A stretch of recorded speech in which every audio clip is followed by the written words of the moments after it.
Start recording.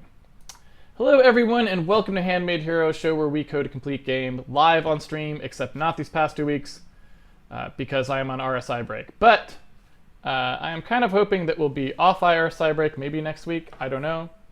So I was kind of hoping this might be the last week for it, but no promises because, well, nobody really knows very much about RSI, part of the problem.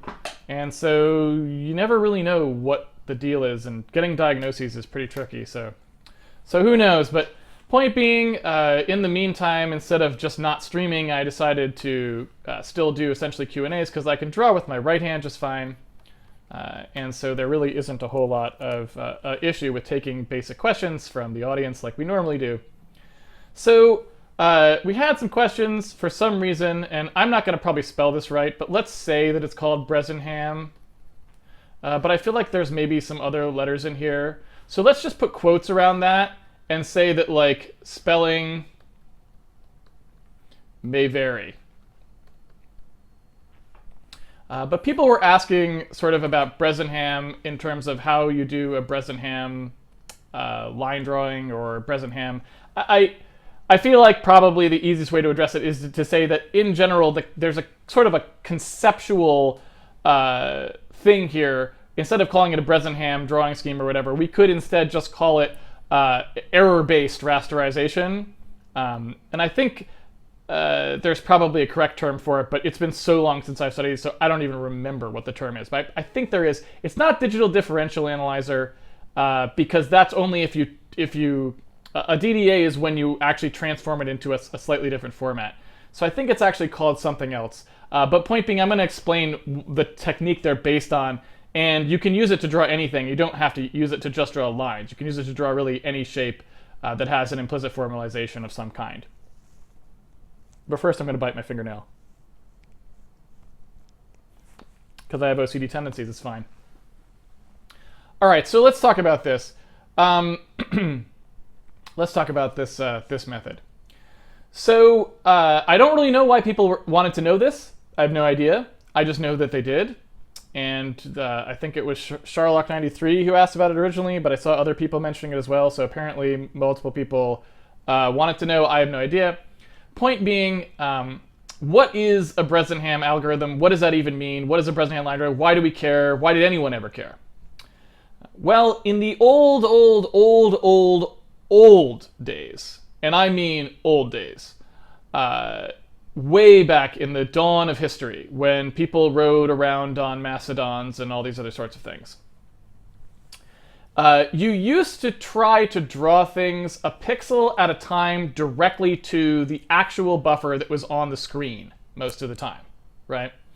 So we're talking about the days when, like, literally there was like a frame buffer and this frame buffer was literally being drawn out to the monitor, and it was, you know, it was a CRT, it was a cathode ray tube, right? It's kind of like doing its little scan out.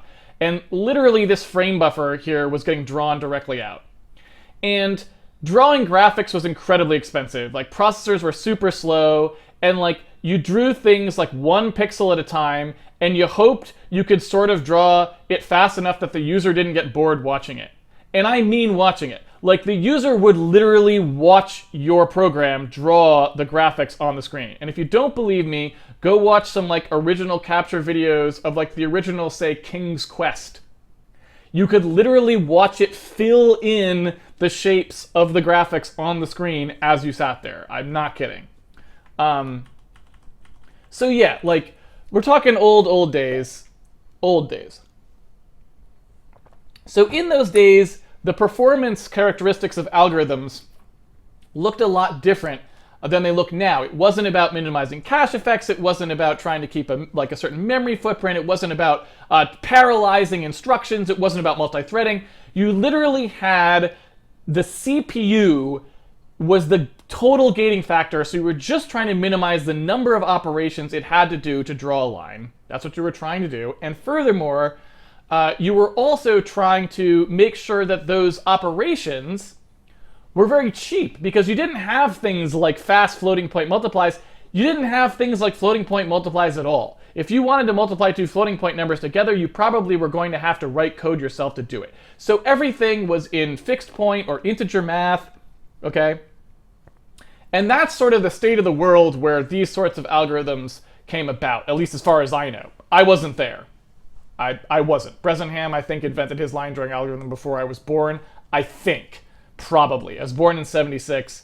I suspect it dates before then because people were doing raster display stuff before I was born. So I'm assuming. I don't know. We could look it up.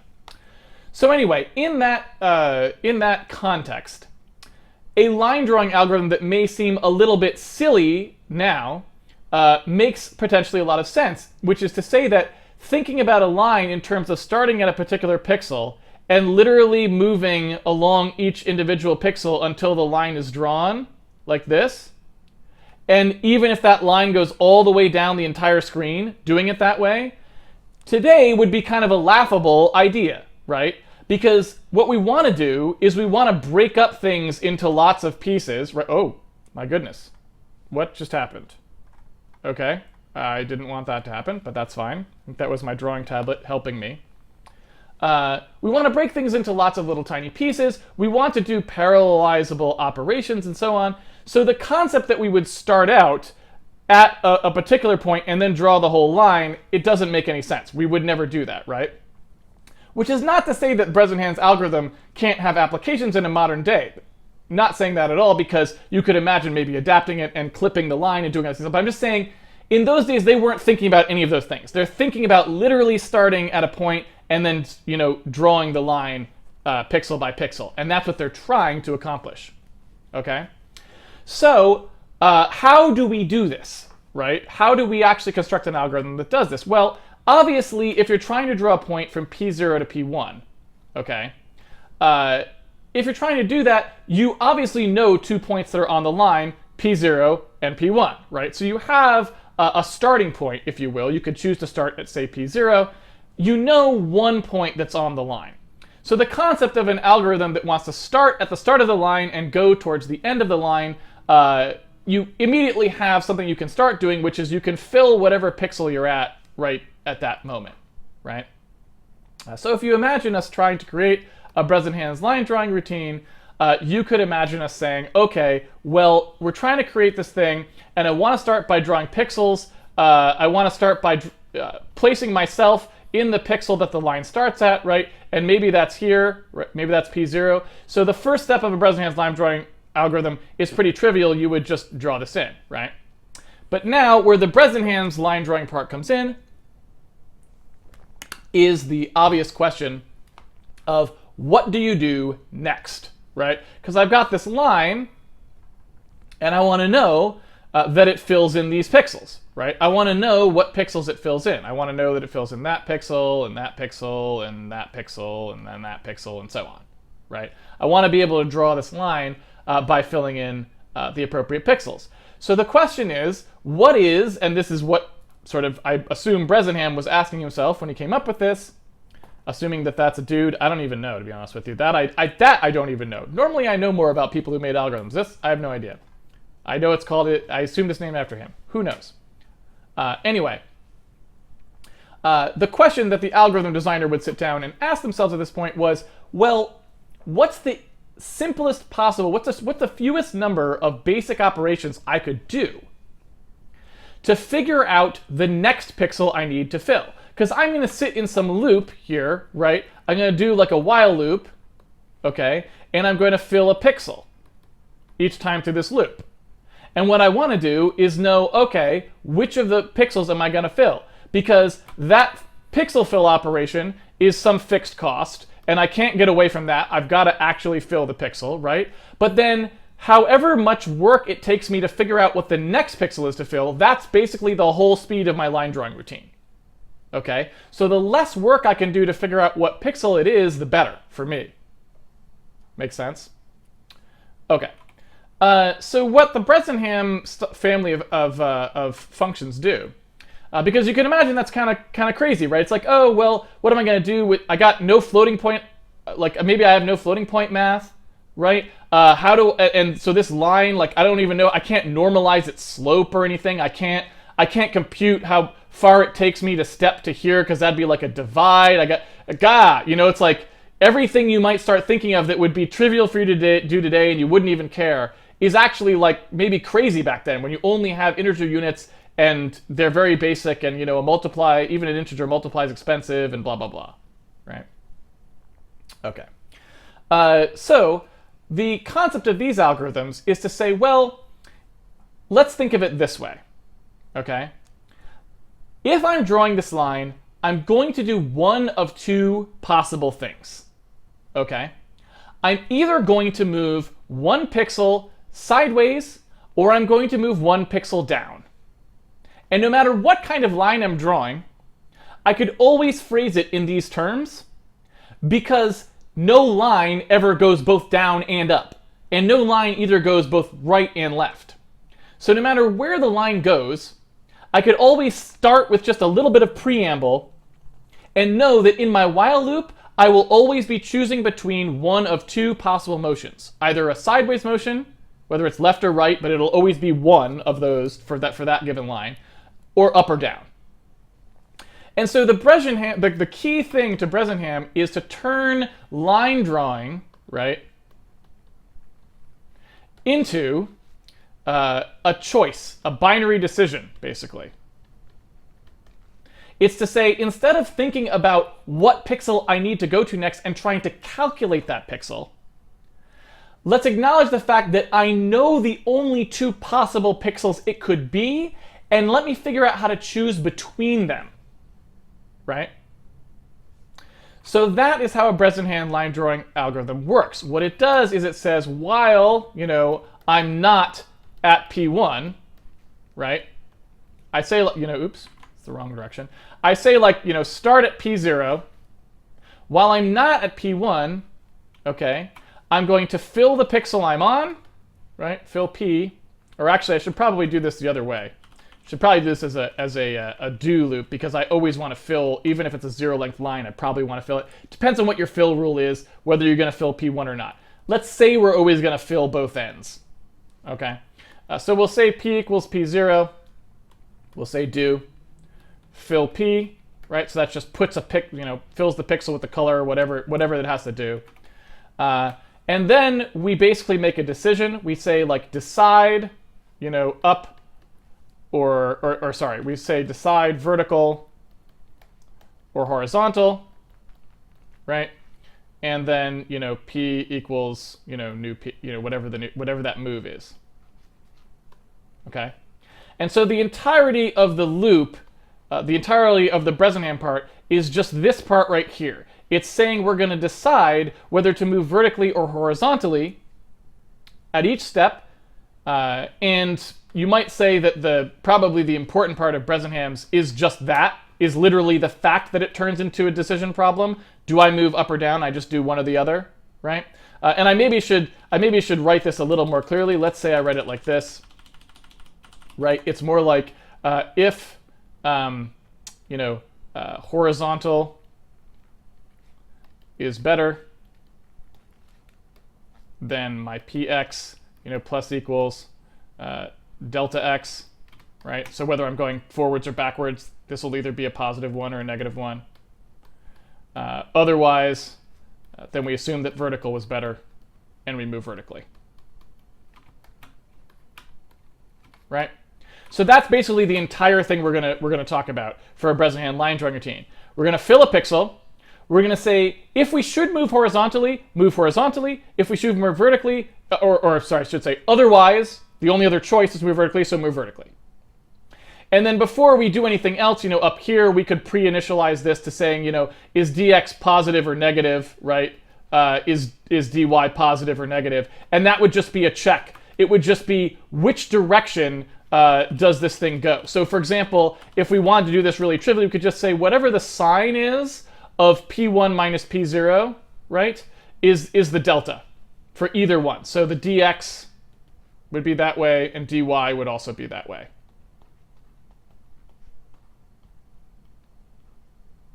Right? So you can imagine saying, Okay, I'm going to subtract these. I'm going to get the vector, right? So here's my p1, here's my p0. I'm going to get the vector. Whatever the sign is of the y component, that's the direction I will move the y. And whatever the sign is of the x component, that's the direction I will move the x. Make sense? Right? So it's literally just saying, hey, before I start, figure out whether this is an up line or a down line, and figure out whether this is a left line or a right line. That's it. And then from then on, the loop is the same. Right? I'm either like incrementing to the left or incrementing to the right or whatever. Right?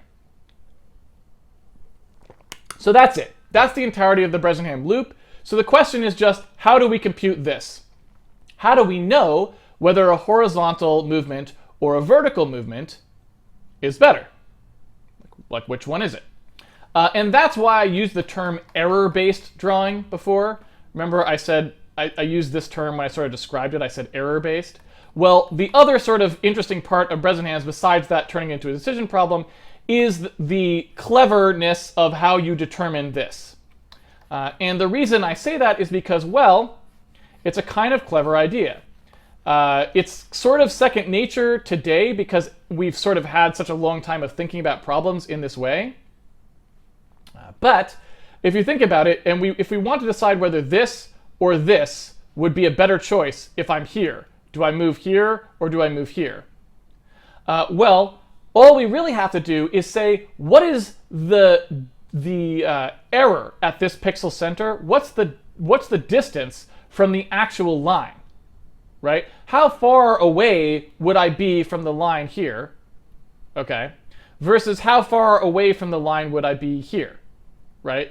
Like which one of these more closely approximates the line? And as you can kind of see, even just from this drawing, since this is obviously the better move, this is a closer point to the line than this is.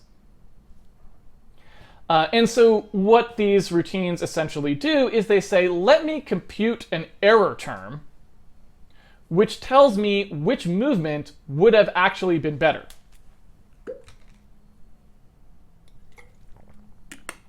Okay.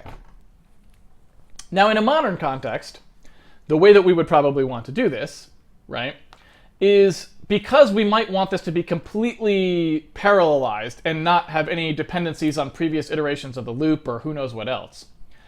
You could imagine us computing this whole thing from whole cloth every time. So we might say, oh, we have the equation of the line, we know what this point is, so let's just do that entire thing, right?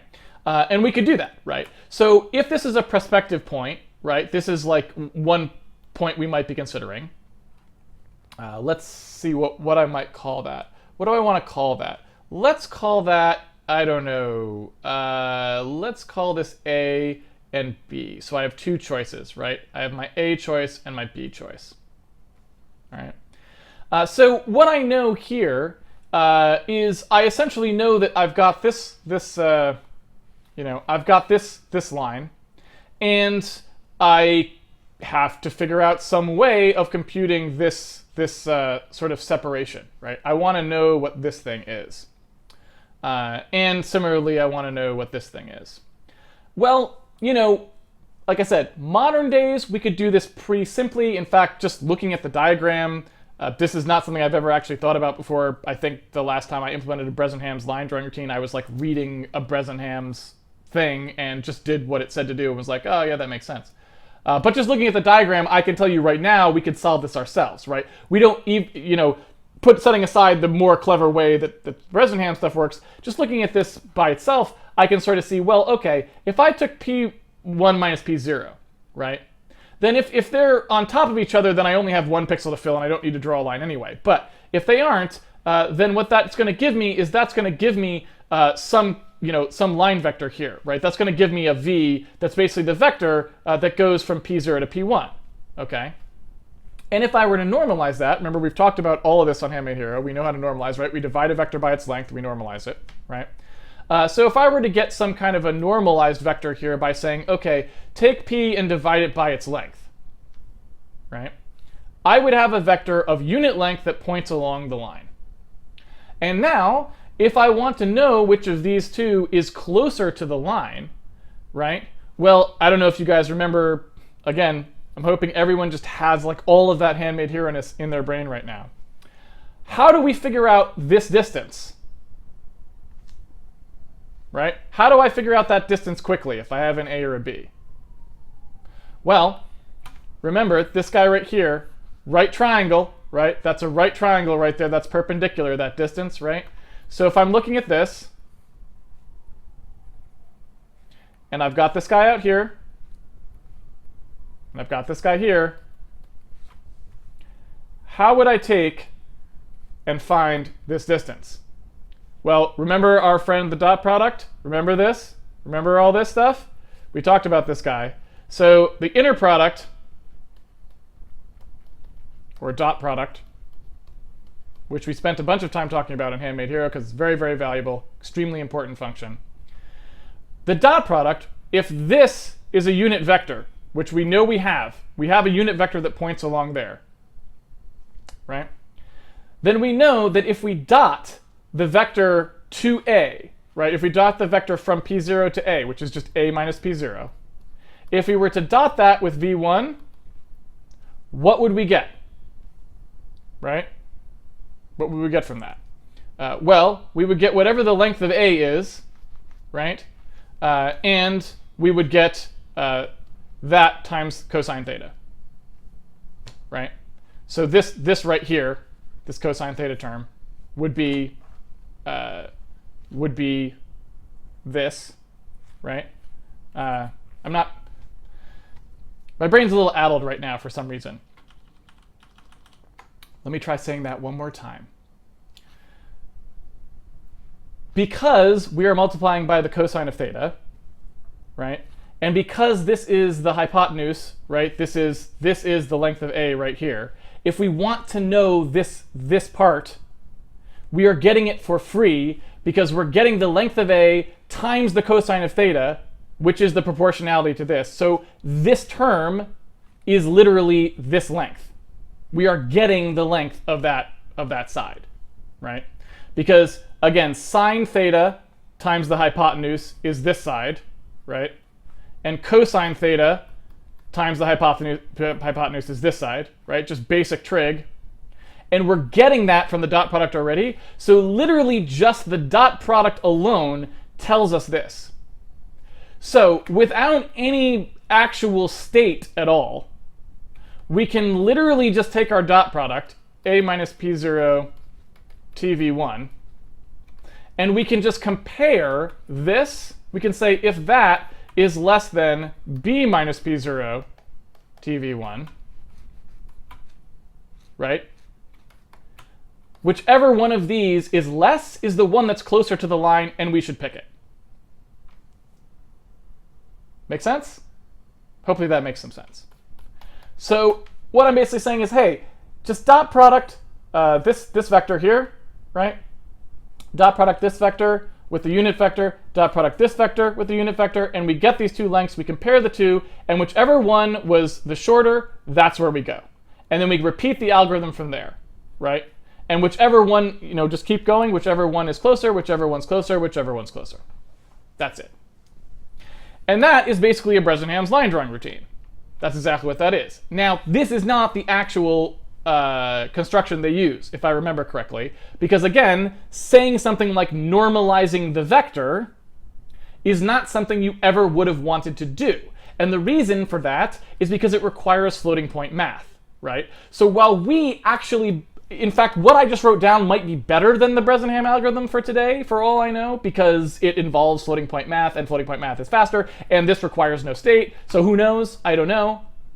But if you put on your hat of, I only have integer operations, there is no floating point, so I need something cleverer here than that. I need something that's not going to just do the mathematical construction. I got to start thinking in terms of integers, right?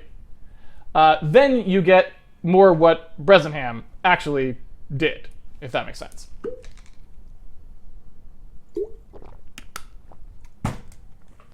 Which, to be completely honest, I don't even remember for lines what it actually is. I remember for circles what it is. Because it's just an implicit line evaluation, it's an implicit function evaluation. I'm trying to remember if that's what it is for lines as well. So let me think about that. So if it was going to be an implicit evaluation for a line, then you're going to get something like, it would have to be sort of a cross product. Would it? What would be the? I don't actually know. I really couldn't tell you. I guess so. So maybe.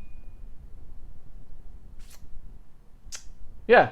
To be honest, I really don't remember. I'll show you the one for circles, and then we'll look up the one for lines, because I don't remember how they did it. How did they do it?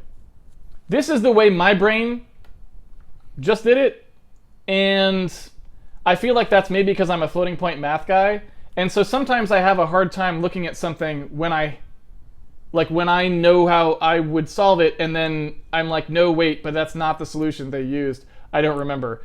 I'll show you the circle one that I do remember, and then we can look up the line one. It's very simple. It's just like, how did they do it? I just don't remember. I think it's basically like they pre-compute the slope and see which one is closer. Because, okay.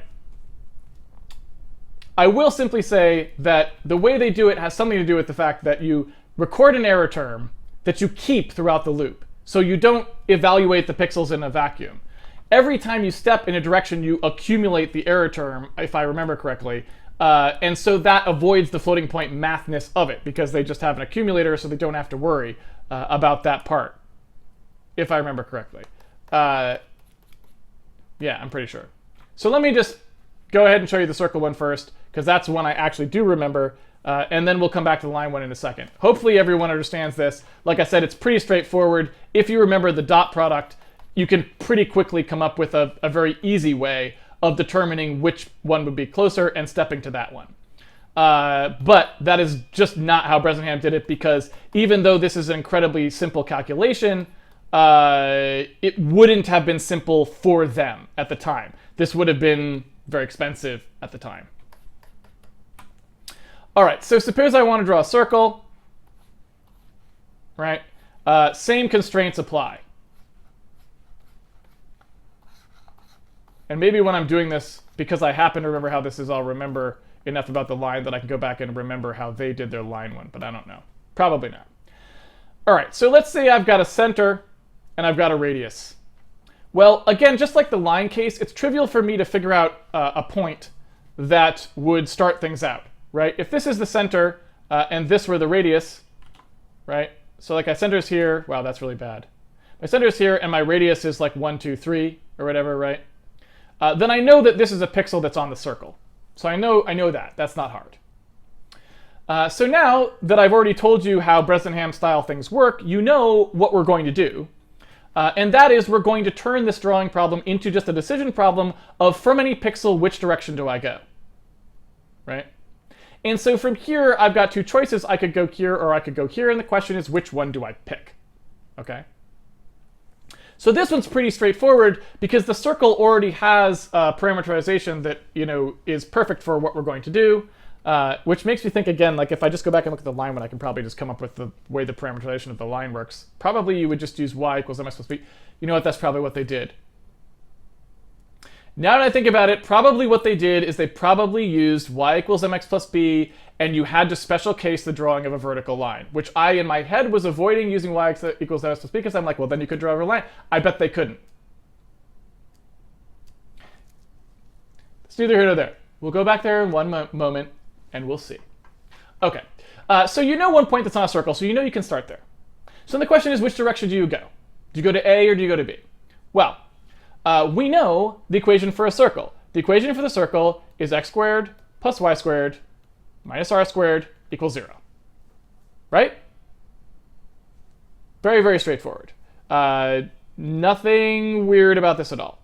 Now, that assumes that the circle is centered around the origin, which we could trivially do. But if we wanted to make it fancier, right, we can just say x minus center x, right? I should probably do px minus center x squared plus py minus center y squared minus r squared equals 0. Okay? Very, very simple. So now we have the center, we can say where the center is, we can say what the radius is. There's our circle equation. Well, what we know is this is actually an implicit y drawing tablet. I gotta disable that. There's like, it's got this little weird thing it's like a scratch, it's like a record scratch pad, right? And it's like, I don't want that. I don't want to be at the club, right? This is not dance time. This is not a rave. I did not drop X. We need to just like not have that happen. Anyway, point being, this equation is the implicit equation for a circle. And we talked about implicit equations, right? Oops. Implicit equations versus explicit equations earlier in Handmade Hero. So again, you might have to put on your rewind cap. But an explicit equation is an equation like our classic interpolation one or whatever.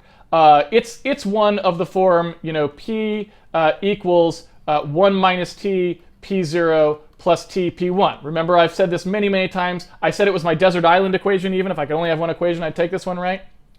This is an example of an explicit equation. I say a t that I want to put in, right? I say I'm going to put in a t, and then I get out a particular point on a line, okay? It's literally like an equation that I put in a value between 0 and 1, and I get out points on my line segment. If I put on points above 1, I go off the line, I continue the line past the end of the line segment. If I put in -1, right? That's the example of an explicit equation for a line. Similarly would be in the case of a circle, right? If I wanted to say that I've got a p of t for my circle, and probably we might say theta, because right, we'd probably parameterize that as an angle, but you could imagine it being a t as well. I put in a t. What's the equation for a circle? Well, I know what that is too, right? That equation is just going to be, you know, my radius times cosine t, right? And if I want t to go between 0 and 1, it would be 2 pi t, right? Right? But I can write an explicit equation for a circle as well. And this is one where I put in a value between 0 and 1, let's say. And by the way, explicit has nothing to do with 0 and 1. That's just how we tend to do things in math, obviously. So it could be anything. We could have said theta and had it range from 0 to 2 pi, whatever. Doesn't matter. Point being, I can draw a circle by saying I'm going to give you a series of t values and you're going to give me back points on a circle, right? This is explicit. But this is not explicit. There is no single parameter that I put in and I get out points on the circle. In fact, from this equation, I have no idea where the circle even is. Okay? It's implicit, the circle is. And the way that I find it is by testing points, and this equation tells me how far from the circle they are.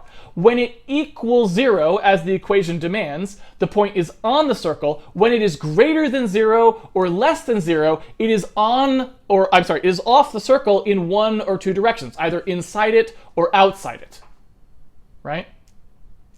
And hopefully what you can see is that an implicit parameterization of a circle is very helpful for doing something like a Brezin Ham. If I have two candidate points and I want to know which one to pick, well, I don't have a problem anymore. I just use the implicit equation for the circle, I evaluate each point, and whichever one comes back with a lower absolute value is closer to the circle. This is effectively a distance function that tells me how far I am from the circle.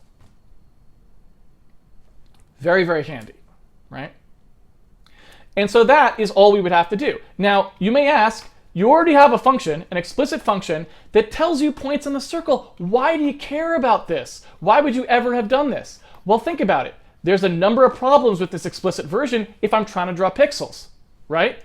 First of all, I don't know how far in t to advance to get to the next pixel.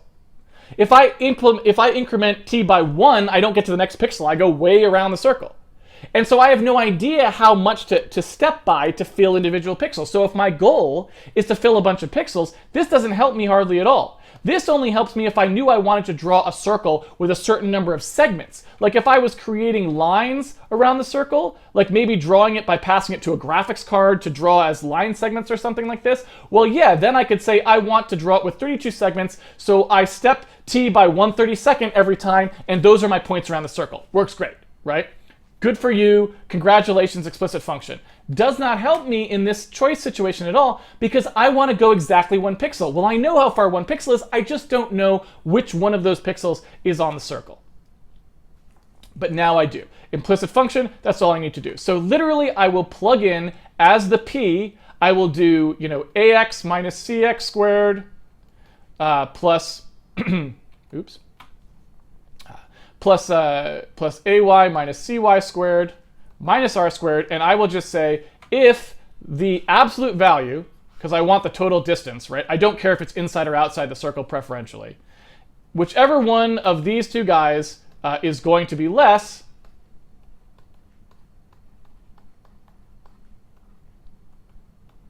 that's the one I pick. And I can just keep doing that till I get all the way around my circle. Right? Pretty easy. With that in mind, I'd also point out there's actually a ton of other things you do here. So if you're actually doing Brezin Hams on a circle, some other things you do is you say, well, hey, guess what? A circle is symmetric, so every time you plot x comma y, also plot y comma x. Right? If you think about it.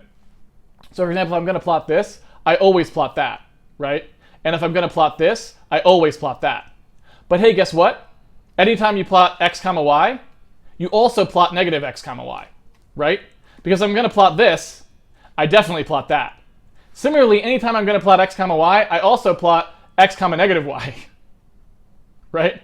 So you keep doing all these, you can do all the different symmetries, and you can draw your circle extremely quickly by taking advantage of the fact that it's literally n-way symmetric, right? So all you actually have to do is just draw these 3 pixels, and then you do like xy, yx, negative yx, negative xy, blah, blah, blah, right? So you draw all 8 quadrants at once by just starting here, going to there, and that's it. You don't, as soon as you cross into the next quadrant, you're done. That's neither here nor there, and probably not anything anyone needs to know anymore, but point being, when you actually did Brezin Ham circle drawing in the old days, since computing the new points was the expensive part, and there's no such thing as like cache locality for the frame buffer or any of these other things, what you always did is you computed the point and you drew all 8 quadrants at the same time, so that you only had to compute 1/8 of the points. Obviously a big time saver. Congratulations, yippee, VGA graphics, it's all fun. All right, so let's go back here and let's assume that what they did was use y equals mx plus b, something I would never use today because obviously it can't handle vertical lines, but what are you going to do? Okay, the bonus of y equals mx plus b obviously is that it is an implicit equation for the line, if we want it to be, right? Because we can basically transform this equation into one that looks exactly like our circle equation, right? What we can do is say the equation for our line is, mx plus b minus y equals 0, right? We just take this and we move it over to the other side. Looks exactly like a circle equation, right? Exactly like one. In fact, let me write it even closer to the circle equation. Mx minus y plus b equals 0. Make sense? So if we just do that, well, now we can evaluate those points on the line pretty trivially, right? All we do is exactly what we did for the circle. We plug in an x and a y for our test pixel A. We plug in the x and y for our test pixel B, and we see which one of them is closer to 0. That's it. Right? Same exact thing. No problem. I'm assuming that's what Brezin Ham did. Don't remember. I'm assuming that's what he did. And I'm assuming, furthermore, that what they did is they basically special cased lines such that, for example, one thing you could do is this equation for a line can exchange x and y, right? I could instead say that the equation for my line was not y equals mx plus b, but something else entirely, right? Which did not have that problem of the m on the x. I could say instead, well, in fact, I could say something like, I have mx minus y plus b equals 0, or x minus my plus b equals 0, right? And all I'd have to do is just flip which one, which one I was using. I could even include another multiplier in there if I wanted to. So I could basically write my line drawing routine twice, which again was very common back then. One for lines that are vertical-ish, and ones for ones that are horizontal-ish. pick which one of them they were based on the initial points that I got, and then just use whichever equation. This would be slope-intercept form for the y-axis. This would be for the slope-intercept form for the x-axis, right? Or I should say that the other way around. This is slope-intercept form where b is where it intersects the y-axis. This is slope-intercept form where it intersects the x-axis, right? Because every line has to intersect one or the other. You can't have a line which intersects neither the x nor the y-axis, right? It's not a line in that case. So that's probably exactly what Brezin Ham did, I'm guessing. Let's see. Let's see if I'm right.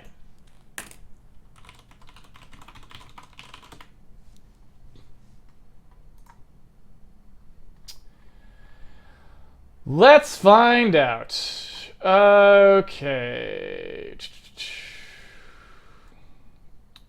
Hey, look. Look familiar? Yeah. That's exactly what they did. So they just, they just do y equals mx plus b. You can see this right here. There's your y, there's your b, right? And they just chose to make the y-axis coincide with the first point. Makes perfect sense, right? And then here's that slope, change in y over change in x, right? Yep, there you go. So I guess it didn't fall completely out of my brain.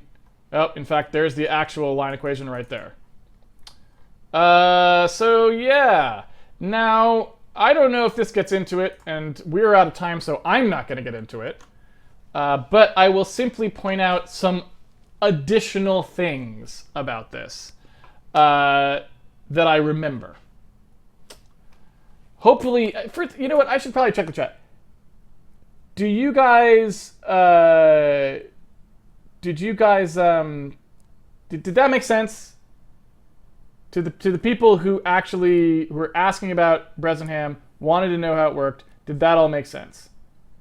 Did that get you where you need to be in a headspace so that you can go read about it on your own or implement it on your own?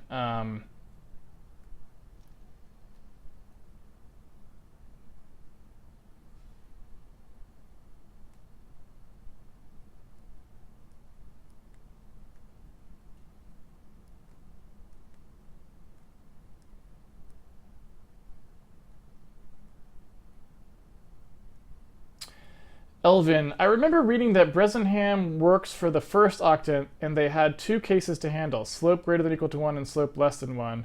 Will this dx equals sine x1 minus x0 address both of these concerns? So the way that I said to do it would work in all orientations.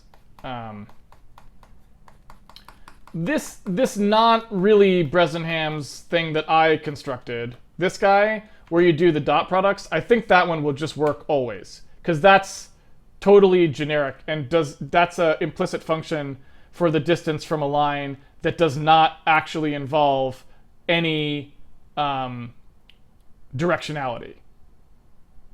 In fact, you could even get rid of, if you didn't care about the performance at all or weren't thinking about that so much, this sine part, you wouldn't even have to care about that sine part. What you could actually do instead is test all 4 points every time through the loop, right? If you wanted to. I mean, yeah, it doesn't matter. But, you know, I think you'd rather do, like what I said, is do the sine here. And yes, that addresses all of them because it doesn't matter what direction the line is going. Once you got those sines in there, you're done. You're good to go. But this is not, like I said, this is not traditional Brezin Hams.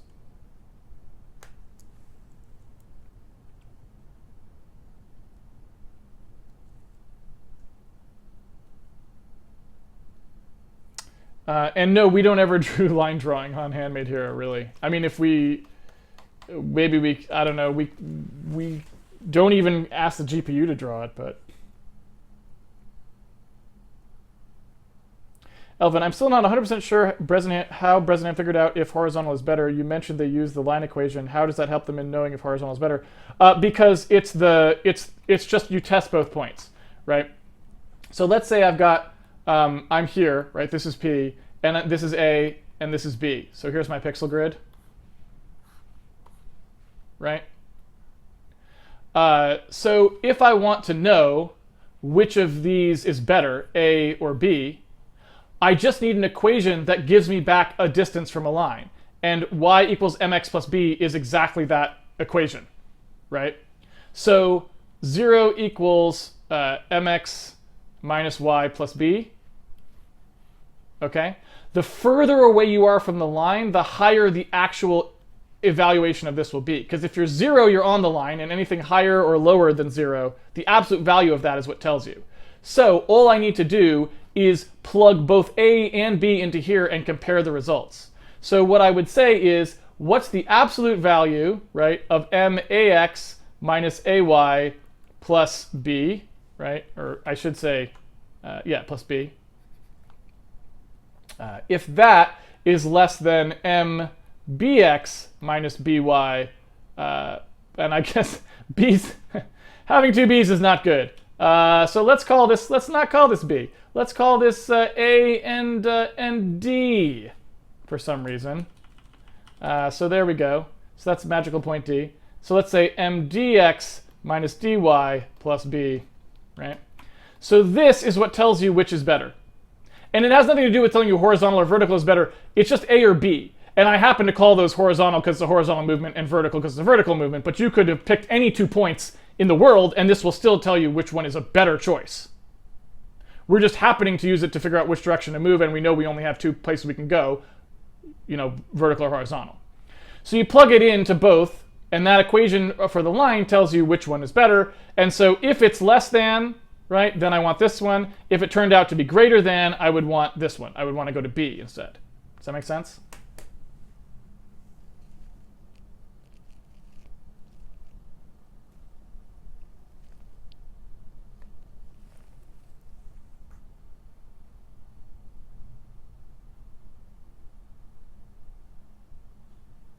Elvin, there were multiple extensions observations done on Brezin Ham, like drawing only half the line and mirroring it, and run slicing by Abrash and symmetric double step by Wu. Any thoughts on those? Yeah, those were the things that I was about to say when I turned to the chat and said, do you have any questions?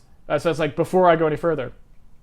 I was going to mention that one of the things that turns out to happen really quickly, that you notice when you draw a line, is that it always does basically the same stuff as it moves. So typically, if you have something where you're drawing the line, what people noticed is like, oh, no matter what the line is, it always ends up doing something like going 2, then going 3, then going 2, then going 3, or whatever, right? So why don't we just pre-compute whatever that is and then replicate that pattern, right? And similarly, like you said, there are other things where they were sort of figuring out like, oh, we could, draw from the back and the front at the same time, or blah, blah, blah. So there's plenty of other stuff. There's also anti-alias Brezin Hams, which are ones that tell you to fill more pixels than just these and to give them darker or lighter weights depending on their distance. So there's lots of surroundings of Brezin Hams, but they're all really not that interesting. They're not super interesting. The more interesting part is just the implicit function part to me. That's the part that's more relevant today, because remember, implicit functions is how we filled our triangles. So that part is always true. Today, if you were going to draw a line, you'd still use an implicit function formalization, but you wouldn't care about all these other things like the slicing or the sort of those optimizations, right? Pseudonym 73. Little known fact, Brezin Ham's method predates frame buffers by about 5 years. It was actually designed for a drum plotter. That's insane. But again, like I said, when you think about going that far back, it makes sense why they did things this way. Because even when I was in high school, this was the fastest way to draw a line, right? So, like, all the way from probably the 80s back, you didn't think about things in the same way that you think about them now when you're trying to draw stuff. So that's just the way it is.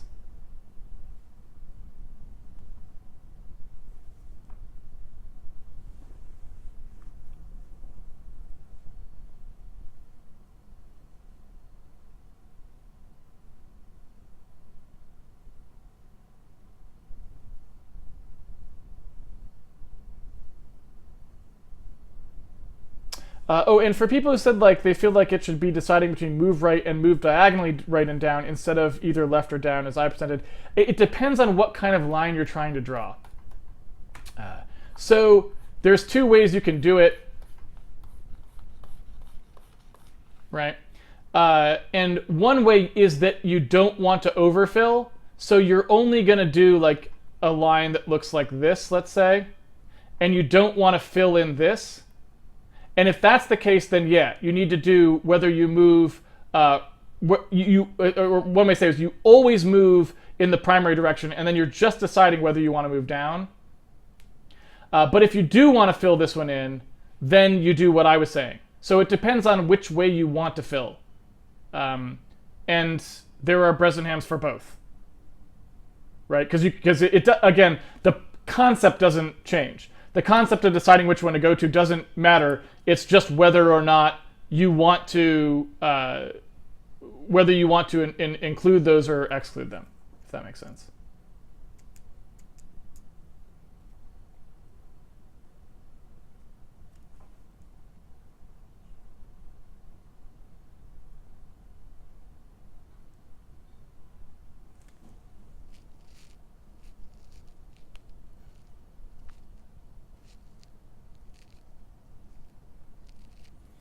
Elvin, can that method be used to draw wireframe triangles, or is there a faster way to draw wireframe triangles like flat bottom, flat top trigs? Again, when you say faster, what do you mean? You know?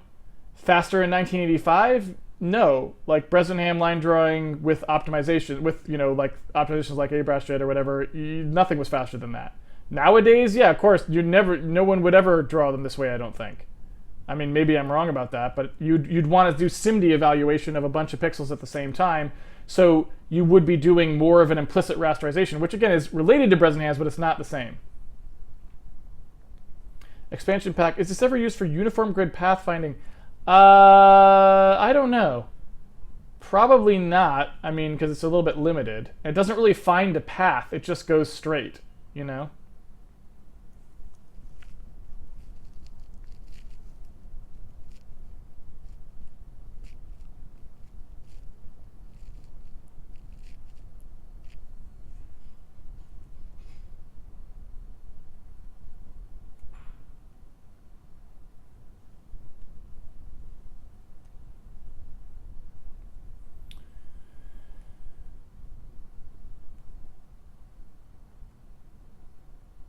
Nixie, for tomorrow, given an entity with a position and a current velocity and maximum acceleration and a target position, how do you determine the correct acceleration each frame so that you stop on the target point?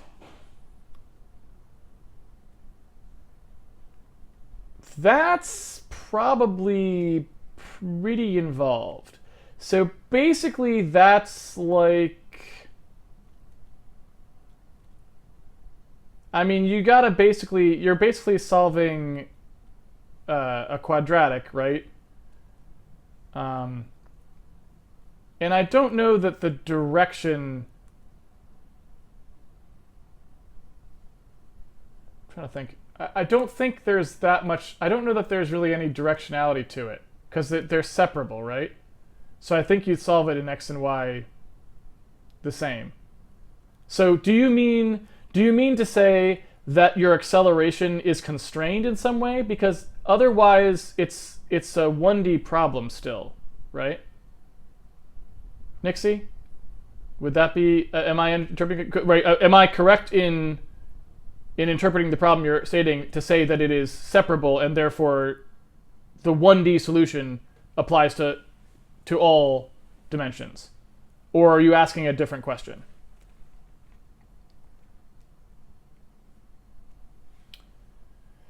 Let's see. Pseudonym, this is how I used to derive Brezin Ham's algorithm, and there's a paste bin. What's on the paste bin?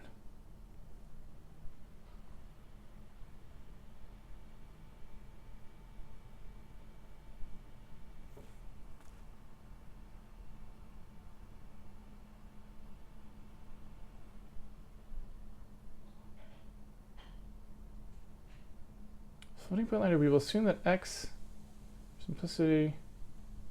Oh, that's kind of neat. Well, hopefully people will click on that. You should click on pseudonym 73's paste bin.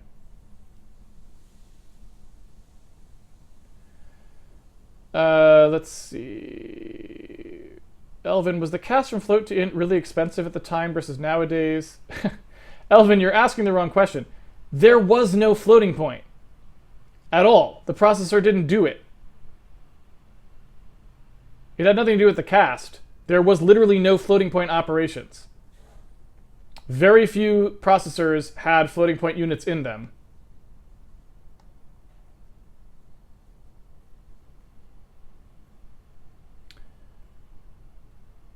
Let's see. Nixie, acceleration is constrained to a maximum amount. But again, it doesn't matter, right? Like that.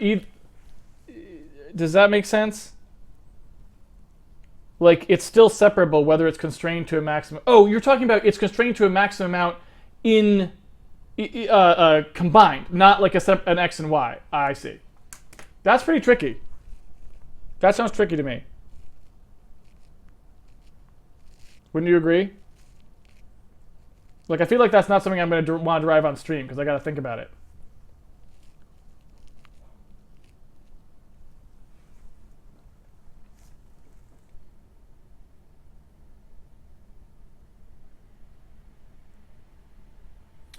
Long Boolean, was this also used for Bezier curves? I don't think so because Bezier curves don't have an implicit parameterization, I don't think.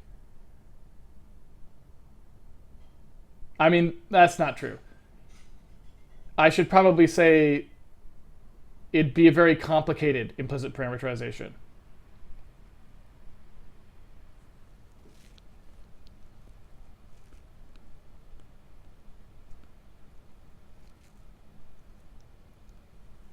So I think they usually tried to do stuff like calculate how much would move them to the next pixel as a step in T and actually did that, I think, but I don't know.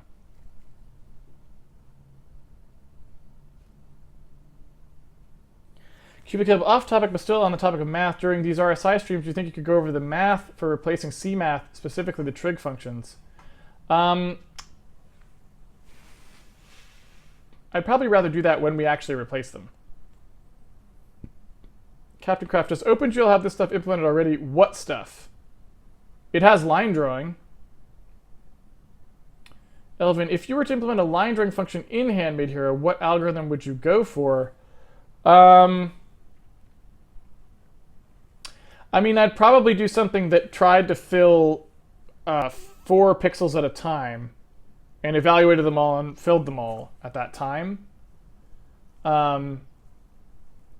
Would be my guess. So it would just be an implicit. It would just be an implicit test. It would probably be very much like the one I described, where you did the dot product, and then if the dot product is less than 1 or whatever, then you fill it.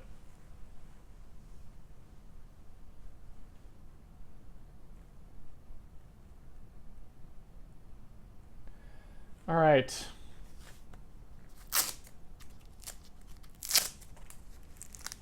I think it is time to wrap things up.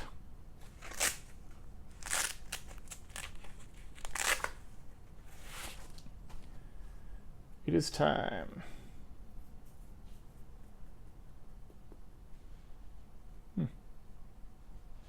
Yeah, hands feel good today. Hope that keeps up. Let's go ahead and close things down here. All right, everybody, thanks for joining me for another episode of Handmade Hero Chat Edition. I have been uploading these to YouTube, so you can actually get them now if you want to view the chats. The ones from last week and the ones from this week will be up there. They're just under chat instead of under day. So if you want to check those out, they're in the video archive. As for everything else, if you want to hang out for another chat tomorrow, you could go ahead and look at the tweetbot, because the tweetbot tells you. And it will say what the schedule is, but I believe we're back here. In fact, you know what? I don't even know what the schedule is. I think it's 5:30. Yeah. We'll be back here at 5:30 tomorrow, 5:30 PSD. So if you would like to come back for more chatting, I'd love to see it. Until then, everyone take it easy. Do some programming. I'll see you on the internets. Bye, everybody.